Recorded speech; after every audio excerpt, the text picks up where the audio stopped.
Gun control in the United States.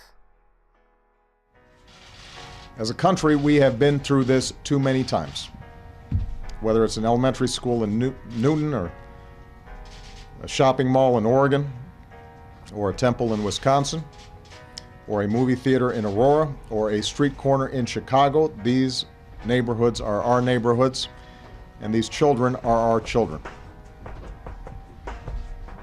And we're going to have to come together and take meaningful action to prevent more tragedies like this, regardless of the politics. In 2012, America laid to rest 88 who were killed in mass shootings over the year. Additionally, guns are the second leading cause of death among American adolescents, and the leading cause of death among African American adolescents. Public support for gun control grew in the late 1980s after a series of shocking mass murders.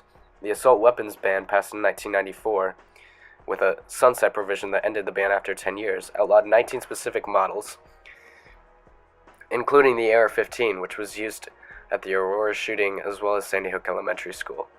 The Brady Law imposed a 5-day waiting period and background check for anyone purchasing a handgun from a retail dealer. Deaths from firearms in the United States dropped sharply from almost 40,000 in 1993 to 29,700 in 2002. Still, these numbers are staggering, as firearms killed more Americans in 2002 than the number of U.S. soldiers killed during the bloodiest year of the Vietnam War. Now, you were a very experienced soldier yourself, lieutenant commander, platoon commander, training leader for 14 years. You led 200 commando missions, getting a Bronze Star for valor.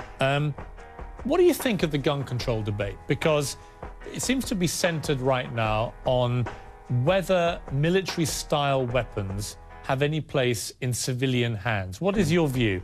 You know, it's a challenging issue. I mean, I think as a SEAL, we utilize weapons of those nature, you know, tactical weapons and the most advanced weapon systems in the U.S. arsenal as tools of the trade. They're one of many tools we leverage for success on the battlefield. So as a soldier, as a warrior, the use of those weapons are fundamental to who we are. As a citizen, as a husband, as a father, the conversation is interesting. I feel the conversation more drifts towards dealing with the individual that could wield a weapon in a negative light. I mean, we found on the battlefield, one thing that I write about in Damn Few is that, you know, evil finds a way, bad finds a way.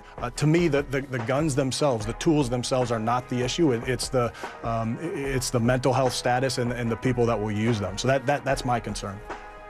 I mean, there are many countries around the world, though, that have a lot of people with mental health issues, that have bad, evil people with evil intent. Britain, Germany, Australia, Tokyo. The difference is they don't have the guns. They can't get access to them. Criminals in places like Britain can't get their hands on guns. And that is why the gun crime rate is so low. And when I speak to people like yourself, I have such huge respect for the service you've given. I totally understand why you would need these weapons, particularly with the high-capacity magazines and so on battlefields in Iraq and Afghanistan or whatever.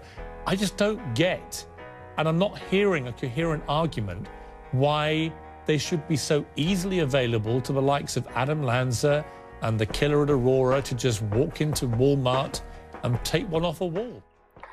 The estimated total number of guns held by civilians in the United States is 270 million. Rating the United States as #1 in private gun ownership in the entire world. There were approximately 10.3 gun-related deaths per 100,000 people in 2011. This rate is compared to those of other developed countries, such as the United Kingdom, where the rate of gun-related deaths was 0.04 per 100,000 people in the same year. In Australia, the rate is 0.13 per 100,000, and in Israel, one of the most contested areas of the world, the rate of gun-related deaths is 1.86 per 100,000 in population. Regarding these statistics, the question then becomes, what sort of laws have these other countries enacted? And are these laws applicable to the United States?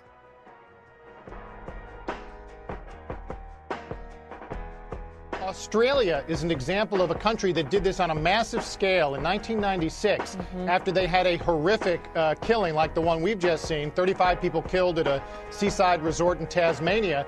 Both parties came together there within 2 weeks of that tragedy and signed a national firearms agreement that basically banned assault weapons and various automatic weapons, and coupled that with a compulsory buyback, because the feeling was if you were going to ban these weapons, you had to compensate citizens who had already bought those. And over the next 2 years, they bought back 1/5 of the guns in the country and melted them down. Regulation in Australia is categorized as restrictive. The right to own a firearm is not guaranteed by law. Personal protection is not a genuine reason to own a firearm. In 1996, the government banned some types of guns, instituted a buyback program, and imposed stricter licensing and registration requirements. Gun ownership rates in Australia declined from 7% to 5%.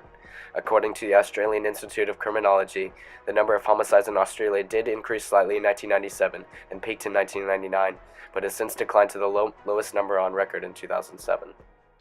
Regardless of the laws or lack thereof, evil will find a way.